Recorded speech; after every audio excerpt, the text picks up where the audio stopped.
আগামী কয়েকদিন দেশের বেশিরভাগ জেলায় বৃষ্টির কোনো পূর্বাভাস নেই। গোটা এপ্রিল জুড়েই অব্যাহত থাকবে তাপপ্রবাহ। সকাল ৬টা পর্যন্ত ২৪ ঘন্টায় দেশের সর্বোচ্চ তাপমাত্রা রেকর্ড করা হয়েছে চুয়াডাঙ্গা, যশোর ও খুলনায় ৪০.৬ ডিগ্রি সেলসিয়াস। আবহাওয়া অধিদপ্তর বলছে কাল আরও কিছুটা বাড়তে পারে তাপমাত্রা। এপ্রিলের শুরু থেকেই রাজধানী সহ সারা দেশে বাড়তে থাকে গরমের তীব্রতা।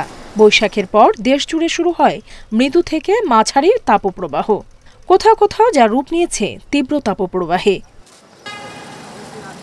আবহাওয়া অফিস বলছে, রাজশাহী, পাবনা, খুলনা, বাগেরহাট, যশোর, চুয়াডাঙ্গা ও কুষ্টিয়ার উপর দিয়ে বইছে তীব্র তাপপ্রবাহ। এছাড়া ঢাকা, ময়মনসিংহ, রংপুর, বরিশাল, রাজশাহী ও খুলনা বিভাগের বেশিরভাগ জেলার উপর দিয়ে বয়ে যাচ্ছে মৃদু থেকে মাঝারি তাপপ্রবাহ।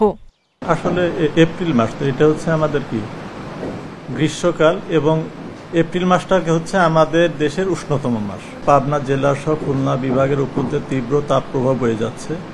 এছাড়া চট্টগ্রাম বিভাগ ব্যতীত সারা দেশের উপর দিয়ে মৃদু থেকে মাঝারি ধরনের তাপপ্রবাহ বয়ে যাচ্ছে এবং এই তাপপ্রবাহটা অব্যাহত থাকবে। সারা দেশে দিনের তাপমাত্রা সামান্য বাড়লেও রাতের তাপমাত্রা প্রায় অপরিবর্তিত থাকবে বলে জানিয়েছেন আবহাওয়াবিদরা। বাতাসে জলীয় বাষ্প বেশি থাকায় বাড়বে গরমের অস্বস্তি। আপাতত আমার বৃষ্টির ওরকম সম্ভাবনা নেই, সেক্ষেত্রে এই মাস ব্যাপী কম বেশি তাপপ্রবাহ থাকবে।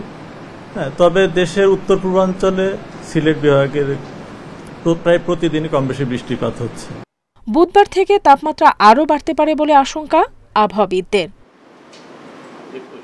নুরসেলিনা শিউলি, ইন্ডিপেন্ডেন্ট নিউজ, ঢাকা।